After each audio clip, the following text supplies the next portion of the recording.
Operation Sindoor കഴിഞ്ഞാലുടൻ നമ്മൾ arrest ചെയ്ത പ്രമുഖ ചാരവനിതയാണ് ജ്യോതി മൽഹോത്ര. ഒരു വ്ളോഗർ എന്നുള്ള രീതിയിൽ അല്ലെങ്കിൽ ഒരു യൂട്യൂബർ എന്നുള്ള രീതിയിൽ ഇന്ത്യയിലും പാകിസ്ഥാനിലും ഒരേപോലെ യാത്ര ചെയ്ത്, ഇന്ത്യയിലും പാകിസ്ഥാനിലും മാത്രമല്ല, നേപ്പാളിൽ അവർ പോയിട്ടുണ്ട്. അവർ പോയ രാജ്യങ്ങളും അനവധിയാണ്. ഇവിടെയെല്ലാം അവർ പാകിസ്ഥാന് വേണ്ടിയിട്ട് വിവരങ്ങൾ സമാഹരിക്കുകയായിരുന്നു അവരുടെ ഉദ്ദേശം. ഒരു മൈക്കും പിടിച്ച് നടക്കുമ്പോഴത്തേക്ക് ഇവർക്ക് എല്ലായിടത്തും പോകാനുള്ള ഒരു സ്വാതന്ത്ര്യം കിട്ടി.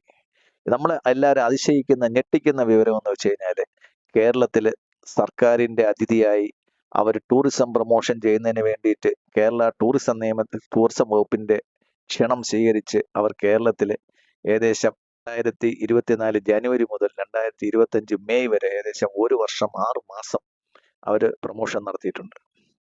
അവർ പല ടൂറിസം പ്രദേശങ്ങളും സന്ദർശിച്ചിട്ടുണ്ടെങ്കിലും അവർ സന്ദർശിച്ച ടൂറിസം പ്രദേശങ്ങളെല്ലാം തന്ത്രപരമായിട്ട് രാജ്യസുരക്ഷാപരമായിട്ട് വളരെ പ്രധാനപ്പെട്ട സ്ഥലങ്ങളാണ്. പ്രത്യേകിച്ചും കണ്ണൂരും കൊച്ചിയും എന്ന് പറയുമ്പോഴത്തേക്ക്, കണ്ണൂരാണ് ഏഴിമല നേവൽ അക്കാദമി സ്ഥിതി ചെയ്യുന്നത്. ഇന്ത്യയിൽ തന്നെ നേവൽ ട്രെയിനിങ്ങിന്റെ ഏറ്റവും അഡ്വാൻസ്ഡ് ആയിട്ടുള്ള ട്രെയിനിങ് നടക്കുന്ന ഒരു സ്ഥലമാണ് കണ്ണൂർ. കൊച്ചി ഇന്ത്യയിലെ നേവിയുടെ ഏറ്റവും പ്രധാനപ്പെട്ട ഒരു ഓപ്പറേഷൻ സെന്ററും കമാൻഡ് കൺട്രോൾ സെന്ററുമാണ് കൊച്ചിയെ അറബിക്കടലിന്റെ റാണി എന്ന് നമ്മൾ പറയുമ്പോഴത്തേക്ക് അതിന്റെ കൂടെ തന്നെ മനസ്സിലാക്കേണ്ടത്, അറബിക്കടലിന്റെ നേവൽ നിയന്ത്രണം ഇന്ത്യക്ക് ഉള്ളത് കൊച്ചി നേവൽ കമാൻഡ് വഴിയാണ്. ആ കൊച്ചി നേവൽ കമാൻഡിൽ അവരെത്തിയിട്ടുണ്ട്.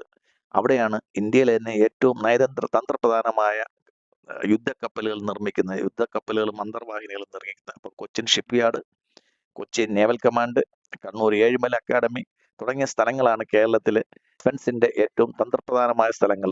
തിരുവനന്തപുരത്ത് സദേൺ കമാൻഡ് പോയി കഴിഞ്ഞാൽ, അപ്പോൾ ഈ സ്ഥലങ്ങളിലെല്ലാം അവർക്ക് വളരെ ഫ്രീ ആയിട്ട് യാത്ര ചെയ്യാൻ സാധിച്ചു, വളരെ പ്രിവിലേജ്ഡ് ആയിട്ട് യാത്ര ചെയ്യാൻ സാധിച്ചു. അതായത് നമ്മൾ സാധാരണ ഒരാൾ യാത്ര ചെയ്യുമ്പോൾ അല്ല, സാധാരണ ഒരു യൂട്യൂബർ യാത്ര ചെയ്യുമ്പോൾ അല്ല, അവർ സർക്കാർ അതിഥി എന്നുള്ള രീതിയിൽ സെക്യൂരിറ്റിയുടെ എല്ലാ കവാടങ്ങളും അവർക്ക് വേണ്ടിയിട്ട് തുറക്കും.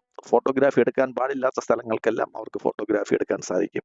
അങ്ങനെ വളരെ പ്രിവിലേജോടുകൂടി കേരള സർക്കാരിന്റെ സംരക്ഷണത്തോടുകൂടി അവർക്ക് കേരളത്തിൽ പാകിസ്ഥാന് വേണ്ടി ചാരപ്രവർത്തനം നടത്താൻ പറ്റി എന്ന് പറഞ്ഞു കഴിഞ്ഞാൽ, അതിൽ ഉൾപ്പെട്ട ഉദ്യോഗസ്ഥന്മാർ ആരൊക്കെയാണെന്ന് നോക്കിയിട്ട് അവരുടെ റെസ്പോൺസിബിലിറ്റി കൃത്യമായിട്ട് ഫിക്സ് ചെയ്യുകയും അവരെ NIA-യുടെ അന്വേഷണ പരിധിയിൽ അവരെ കൊണ്ടുവരേണ്ടതുമാണ്.